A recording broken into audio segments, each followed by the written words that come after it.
പശ്ചിമേഷ്യൻ സംഘർഷം വെടിനിർത്തലിലേക്ക് മാറി എന്നുള്ള ആശ്വാസത്തിനിടെ ലോകരാജ്യങ്ങൾക്ക് ഭീഷണിയായി അല്ലെങ്കിൽ അവർക്ക് ആശങ്കയായി മറ്റു ചില കാര്യങ്ങൾ കൂടി സംഭവിക്കുകയാണ്. പ്രതികാരം ചെയ്യും, ഓരോ തുള്ളി ചോരയ്ക്കും നഷ്ടപരിഹാരം ചോദിക്കുമെന്നാണ് ഇറാന്റെ പരമോന്നത നേതാവായ മുസ്തഫ ഖമനയുടെ പ്രസ്താവനയായി ഇപ്പോൾ പുറത്തു വന്നിരിക്കുന്നത്. രാജ്യത്തെ ആക്രമിച്ചവർ ശിക്ഷിക്കപ്പെടാതെ പോകില്ലെന്നും ഔദ്യോഗിക മാധ്യമങ്ങളിലൂടെ മുസ്തഫ മുന്നറിയിപ്പ് നൽകി. സംഘർഷങ്ങളിൽ ഞങ്ങൾക്കുണ്ടായ നാശനഷ്ടങ്ങൾക്ക് പരിഹാരം തേടുമെന്നാണ് മുസ്തഫ വ്യക്തമാക്കിയിരിക്കുന്നത്. ഇറാൻ നയതന്ത്രത്തിലെ നിർണായകമായ ഒരു പുതിയ അധ്യായമാണെന്നും പറയുന്നു. യുദ്ധത്തിൽ പരിക്കേറ്റവർക്കും രക്തസാക്ഷികൾക്കുമായി ഓരോ തുള്ളി ചോരയ്ക്കും പകരമായി നഷ്ടപരിഹാരം ഈടാക്കും എന്നും അദ്ദേഹം വ്യക്തമാക്കുകയാണ്. അതായത് മുൻ പരമോന്നതനായ ഒപ്പം തൻ്റെ പിതാവ് കൂടിയായ അയത്തുള്ള അലി ഖമേനിയുടെ വധത്തിന് പ്രതികാരം ചെയ്യുമെന്നാണ് മുസ്തഫയുടെ ഇപ്പോഴത്തെ മുന്നറിയിപ്പ്. രാജ്യം യുദ്ധം ആഗ്രഹിക്കുന്നില്ല എന്നും മുസ്തഫ പറയുമ്പോൾ മുസ്തഫയുടെ ഈ പുതിയ പ്രസ്താവനയെ അമേരിക്കയും ഇസ്രായേലും എങ്ങനെ കാണുമെന്നാണ് നമുക്ക് നോക്കിക്കാണേണ്ടത്. അജയ് സുധാ ബിജു ഏറ്റവും പുതിയ വിവരങ്ങളുമായി ചേരും. അജയ്, ഇപ്പോൾ നമുക്കറിയാം മുസ്തഫ എവിടെ എന്നതിനെക്കുറിച്ച് യാതൊരു സൂചനയുമില്ല. ഏറ്റവും അധികം നമുക്ക് മനസ്സിലാക്കേണ്ട റഷ്യയിൽ ചികിത്സയിലാണ് എന്നാണ്. മുസ്തഫ മാധ്യമങ്ങൾക്ക് മുന്നിൽ വീഡിയോ ദൃശ്യങ്ങളിലൂടെ പ്രത്യക്ഷപ്പെടാറില്ല. പക്ഷേ പ്രസ്താവനകൾ പുറത്തു വരുന്നുണ്ട്. ഈ പ്രസ്താവനകൾ മുസ്തഫ തന്നെ തയ്യാറാക്കുന്നതാണോ എന്ന കാര്യത്തിൽ നമുക്ക് വ്യക്തതയില്ല. പക്ഷേ അപ്പോഴും ഇറാന്റെ ഇപ്പോഴത്തെ നിലപാട് ഈ വെടിനിർത്തലിന് ശേഷവുമാണ് വളരെ വ്യക്തമായി മുസ്തഫ വ്യക്തമാക്കുന്നത്.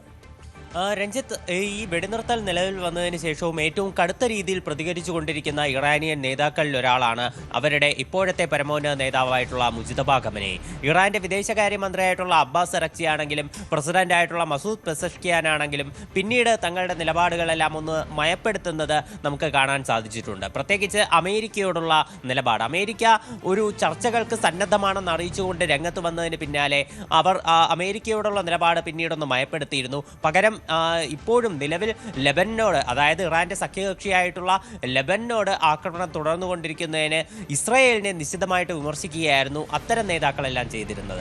എന്നാൽ മുജ്തബ ഖമനേയി നേരിട്ട് അമേരിക്കയെ ആക്രമിക്കുന്ന ഒരു നിലപാടാണ് ആദ്യം മുതൽ തന്നെ സ്വീകരിച്ചിരുന്നത്. ഈ യുദ്ധം വെടിനിർത്തലിലേക്ക് വന്ന ആ സമയത്ത് ആദ്യത്തെ ദിവസം തന്നെ മുജ്തബ ഖമനേയി പറഞ്ഞത് ഒന്നും അവസാനിച്ചിട്ടില്ല, അതായത് യുദ്ധം അവസാനിച്ചിട്ടില്ല, തങ്ങളുടെ കരങ്ങൾ ഇപ്പോഴും കാഞ്ചിയിൽ തന്നെ ഉണ്ട് എന്നതാണ്. ഇതിലൂടെ ശത്രുക്കൾക്ക് കൃത്യമായിട്ടുള്ള ഒരു മുന്നറിയിപ്പ് കൊടുക്കാനും മുജ്തബ ഖമനേയി ശ്രമിച്ചു. അതായത് നമുക്കറിയാം ഇസ്രായേൽ ലബനിലേക്ക് ആക്രമണങ്ങൾ നടത്തുന്നു.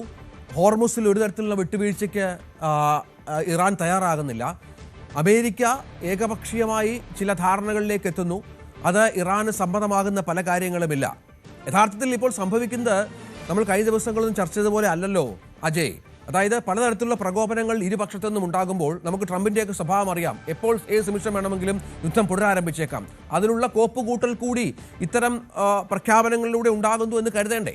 തീർച്ചയായിട്ടും ഇപ്പോൾ അമേരിക്കയും അതുപോലെ ഇറാനും നേരിട്ടുള്ള ആക്രമണങ്ങൾക്കൊന്നും മുതിർന്നിട്ടില്ല എന്നത് മാത്രമാണ് ഏക ആശ്വാസം. അതായത് മുൻപത്തേതുപോലെ ഒരു നേരിട്ടുള്ള യുദ്ധം, അതുപോലെ വലിയ മിസൈൽ പ്രവാഹം, അതൊക്കെ ഇപ്പോൾ നിലവിലത്തെ സാഹചര്യത്തിൽ ഒന്ന് ഒഴിവായിരിക്കുകയാണ്. മാത്രമല്ല ചർച്ചകൾ നടക്കുന്നു എന്നത് വളരെ ശുഭകരമായിട്ടുള്ള ഒരു കാര്യം തന്നെയാണ്. ഇപ്പോൾ ഇറാന്റെ ഭാഗത്തു നിന്നുള്ള പ്രതിനിധികൾ പാകിസ്ഥാനിലെ ഇസ്ലാമാബാദിൽ ചർച്ചകൾക്കായി ഇതിനോടകം തന്നെ ലാൻഡ് ചെയ്തതായിട്ടാണ് നമുക്ക് ലഭിക്കുന്ന വിവരം. അമേരിക്കൻ പ്രതിനിധികൾ പുറപ്പെട്ടു എന്ന് കഴിഞ്ഞ ദിവസം JD വാൻസ് വ്യക്തമാക്കിയിരുന്നു. അപ്പോൾ ഇസ്ലാമാബാദിൽ നാളെ തന്നെ ചർച്ചകൾ നടക്കും എന്നുള്ള തരത്തിലുള്ള സൂചനകളാണ് ലഭിക്കുന്നത്. എന്നാൽ ഇരുപക്ഷത്തുമുള്ള നേതാക്കളുടെ ഭാഗത്തു നിന്നുള്ള പ്രതികരണങ്ങൾ, അതുപോലെ ഇസ്രായേലിന്റെ ലെബനിലേക്കുള്ള ആക്രമണം, ഈ ഹോർമുസ് കടലിടുക്കിന്റെ വിഷയത്തിൽ ഇറാൻ പൂർണ്ണമായി വിട്ടുവീഴ്ചയ്ക്ക് തയ്യാറാകാത്തത്, ഇതെല്ലാം ഈ ചർച്ചകൾക്ക് തീർച്ചയായിട്ടും ഒരു പ്രതിസന്ധിയാണ്. കഴിഞ്ഞ തവണ അമേരിക്കയും ഇറാനും തമ്മിൽ പല വട്ട ചർച്ചകൾ, ഏതാണ്ട് 3 ഘട്ട ചർച്ചകൾ പുരോഗമിച്ചതാണ്. എന്നാൽ അതെല്ലാം പിന്നീട് തെറ്റിപ്പിരിഞ്ഞ് എങ്ങനെയാണ് ഈ പോരാട്ടത്തിലേക്ക് എത്തിച്ചേർന്നതെന്ന് നമ്മൾ കണ്ടതുമാണ്. അപ്പോൾ ഈ ഒരു സാഹചര്യത്തിൽ ഇങ്ങനെ പല പ്രശ്നങ്ങൾ നിലനിൽക്കുന്നത് ഈ സംഘർഷം ലഘൂകരിക്കുന്നതിനാവശ്യമായിട്ടുള്ള ഒരു സമവായത്തിലേക്ക് എത്തുമോ എന്നത് പലരും ആശങ്കയോടെ കാണുന്നു. പ്രത്യേകിച്ച് മുജ്തബ ഖമനേയി ഓരോ തുള്ളിച്ചുവരയ്ക്കും പകരം വീട്ടും എന്ന് അദ്ദേഹത്തിൻ്റെ ഈ കടുത്ത ഭാഷയിലുള്ള പ്രസ്താവന, അതുപോലെ ഓരോ നഷ്ടത്തിനും നഷ്ടപരിഹാരം ചോദിക്കും എന്നുള്ള രൂക്ഷമായിട്ടുള്ള വാക്കുകൾ, ഇതെല്ലാം അമേരിക്ക എങ്ങനെയായിരിക്കും ഇതിനോടെല്ലാം പ്രതികരിക്കുക എന്നത് തീർച്ചയായിട്ടും നമ്മൾ നോക്കിക്കാണേണ്ടതാണ്. പ്രത്യേകിച്ച് ട്രംപിൻ്റെ ഒരു സ്വഭാവം എന്ന് പറയുന്നത്, പ്രത്യേകിച്ച് യാതൊരു പ്രകോപനമൊന്നും ഇല്ലെങ്കിൽ പോലും അങ്ങോട്ട് ചെന്ന് പ്രകോപിപ്പിക്കുന്നതാണ് ട്രംപിൻ്റെ ഒരു രീതി. അപ്പോൾ ഇത്തരം വാക്കുകൾക്ക് അമേരിക്കയുടെ റെസ്പോൺസ് എന്താകുമെന്നതും തീർച്ചയായിട്ടും ഒരു ആശങ്കാജനകമായിട്ടുള്ള കാര്യമാണ്. അതാണ് നമ്മൾ കാത്തിരുന്ന് കാണേണ്ടത്. ഏതായാലും മുസ്തഫ ഖമേനിയെ വിടാനുള്ള യാതൊരു സാധ്യതയുമില്ല. മുസ്തഫ കൂടുതൽ പ്രസ്താവനകളോടെ അദ്ദേഹത്തിന്റെ രഹസ്യ കേന്ദ്രത്തിൽ നിന്ന് രംഗത്ത് വരികയാണ്. നമുക്കറിയാം മുസ്തഫയൊക്കെ ഏതെങ്കിലും തരത്തിൽ പ്രത്യക്ഷപ്പെട്ടാൽ അപ്പോൾ മുസ്തഫയെ തീർക്കാനുള്ള കോപ്പ് കൂട്ടിയിട്ടുണ്ട് അമേരിക്കയും ഇസ്രായേലും. അത്തരത്തിലുള്ള ചില ആക്രമണങ്ങൾ സംഭവിച്ചിട്ടുമുണ്ട്. ഗുരുതര പരിക്കേറ്റ മുസ്തഫ റഷ്യയിൽ ചികിത്സയിലാണ് എന്ന് പറയുമ്പോഴാണ് ഇത്തരം ചില പ്രസ്താവനകൾ കൂടി ഉണ്ടാകുന്നത് എന്ന് ഏറ്റവും പ്രധാനപ്പെട്ട ഒന്നാണ്.